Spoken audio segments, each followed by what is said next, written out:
You know the exact physical sensation. The conversation stalls. You search for a topic. The seconds stretch out, and an awkward silence settles. In a large-scale study investigating why people remain single, researchers identified this specific conversational breakdown as the primary turnoff for potential partners. This failure occurs when two people attempt to communicate using mismatched conversation styles, preventing a baseline of rapport from forming. You can navigate these moments using a 5-step conversation survival toolkit. The system relies on active listening and a single pre-memorized phrase to reset the interaction. Mastering these 5 steps allow you to move past the superficial exchange of facts and build the layers required for a deep connection. Step 1 is practical conversation. A frequent error here is viewing a partner's statement as a single, isolated fact rather than a series of potential topics. Take the statement, "I just got back from Paris." You can isolate several distinct threads here. You might focus on the person and their travel preferences, the action of the trip itself, or the specific location of Paris. Pulling these individual threads allows the conversation to branch. You are working with material the other person has already provided, which feels more natural than introducing a random subject. If the threads break and a silence occurs anyway, you move to step 2, the rescue. To reset the tension, smile and verbally acknowledge the moment. You simply say, "Okay, now it's a bit weird." Follow that observation immediately with an open-ended icebreaker, such as, "If you could build your dream house, what would it look like?" Naming the awkwardness removes the unspoken subtext of the silence. It creates a shared moment of honesty that makes it safe to restart the interaction.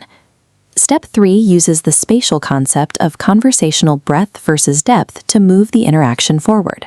Decennal represents progress. The wide rim is breadth, superficial topics like hobbies. The narrow bottom is depth, personal subjects like family. To move down, ask origin questions. Take a broad statement like, "I like photography," and ask, "What made you start?" This specific line of questioning shifts the focus from the hobby itself to the emotional core behind it, such as a family member who inspired the interest. Warning tone. Avoid rushing toward the bottom of the funnel.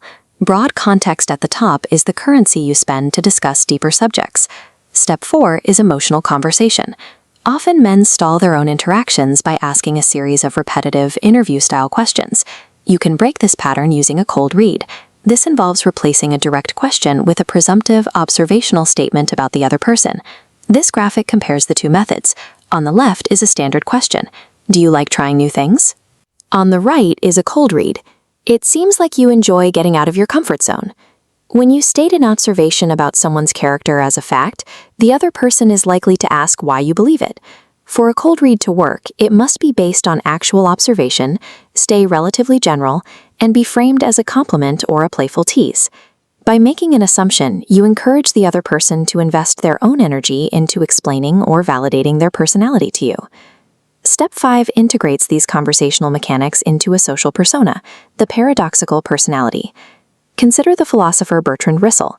He was physically weathered and deeply insecure about his appearance, famously describing his own voice as high-pitched and unpleasant. Russell utilized his vulnerability by openly leaning into his physical flaws rather than trying to hide them, which projected an immediate sense of warmth and honesty. He balanced this warmth with extreme competence. He was a Nobel-winning expert in politics and philosophy, which commanded the respect of those around him. Modern science maps this as the warmth and competence matrix. By appearing both approachable and highly capable, you occupy the most socially effective quadrant. This dynamic aligns with Machiavelli's rule for leaders. Power requires a balance of dual, often opposing traits. Owning your flaws establishes trust. Pair that honesty with high competence, and you create a persona that people find naturally engaging. You now have the full sequence: threading, rescuing, funneling, cold reading, and balancing your persona. In your next social encounter, focus strictly on step 1. Isolate the individual threads within a single statement and select one to follow. When you select a viable thread, you will notice the interaction move into a natural flow that no longer requires manual prompts to maintain. Connection is a structural process.